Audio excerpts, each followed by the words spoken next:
Las máquinas han sido derrotadas. Omnius y sus mechs han caído. Tras la batalla de Corrin, solo queda un amasijo de chatarra vagando, inerte por las estrellas. Gilbertus Albans, el primer Mentat, fue el causante de la compasión del despiadado mech de voluntad independiente Erasmo, quien consideraba a Gilbertus su más brillante creación, tratándole como a su propio hijo. A raíz de este aprecio, Erasmo desactiva el puente de los Redhill en Corrin, defensa que él mismo le había propuesto utilizar a Omnius para frenar a la flota de venganza humana que amenazaba el último planeta sincronizado de las máquinas pensantes, su último baluarte defensivo. Esta estrategia se basa en cargar a millones de esclavos humanos en cargueros y pequeñas naves mech, junto a cargas explosivas a modo de cinturón protector orbital, disuadiendo así a las fuerzas humanas de atacar el planeta, pudiendo ocasionar millones de muertes de inocentes en caso de proceder con la ofensiva. El propio Erasmo, al enterarse que su aprendiz e hijo adoptivo se encontraba en uno de los cargueros, decide repentinamente desactivar el sistema de explosivos, convergiendo casualmente con el incipiente conflicto entre los Harkonnen y los Atreides, siendo este el inicio del legendario Canly que trataremos en otro relato, llamado El Puente de los Redhir.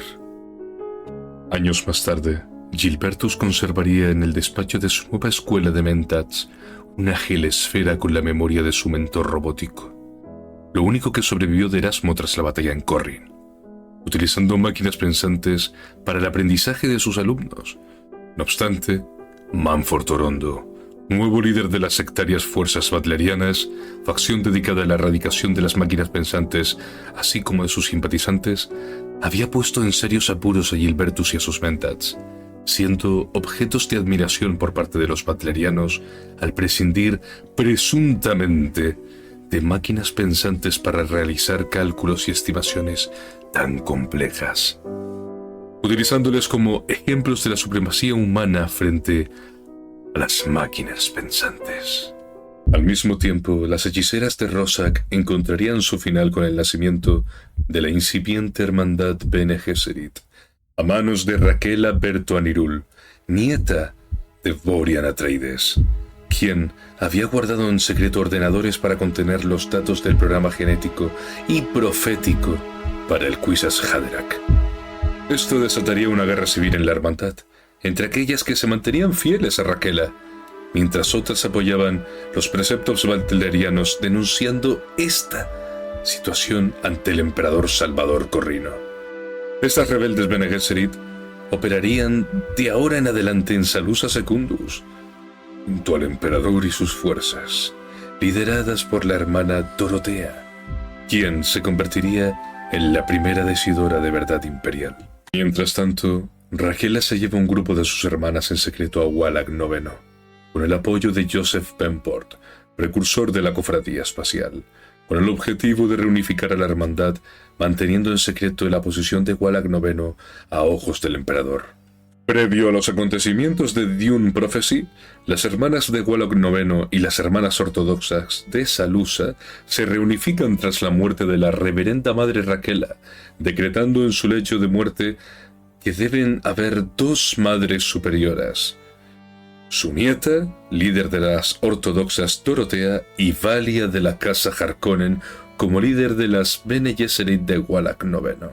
Pero Valia, a través del poder de la voz, asesina a Dorotea, haciéndose con las riendas de la hermandad, evitando que la Bene Gesserit se desvíe de su cometido principal. De ahora en adelante no habría cismas, solo un objetivo, una hermandad, una única profecía. En Dune Prophecy nos encontramos más de 100 años después de lo ocurrido en la novela Sisterhood of Dune, donde se nos narra el peligro que supone la dogmática perspectiva de los butlerianos, los viajes del último héroe vivo de la yihad butleriana, Borian Atreides, fundador de la Casa de los Atreides, y la historia de las hermanas Harkonnen, Valia y Tula, en su nueva vida en la hermandad Bene Gesserit. actuando como las dirigentes de la misma, entrelazando sus planes dentro de otros planes que afectarán el devenir de la historia del imperio, del control genético de miles de generaciones de descendientes de las familias más grandes, de las casas nobles más importantes, así como la influencia que se ejerce sobre estas desde las sombras. Veremos el nacimiento de la cofradía espacial y de los Mentats, así como las diferentes escuelas del imperio tomar su lugar dentro del mismo en tiempos en los que el control de la casa Corrino distaba mucho del que conoceríamos siglos en el futuro junto a sus fuerzas Sardaukar. Se trata de la historia de una civilización azotada por el misticismo y la ruina, una floreciente y frágil civilización cimentada en el credo de unos fanáticos, el temor al oscurantismo tecnológico y la eterna sombra de decenas de puñales en las oscuras estancias de la corte imperial. Es irónico pensar que los butlerianos sean capaces de contrariar las palabras del emperador Corrino que se sienta en el trono imperial, cuando el nombre de su congregación proviene del antiguo apellido de la casa Corrino, la casa Butler, señores de Salusa Secundus y familia de la Santa Serena Butler, y su fundadora, Reina Butler.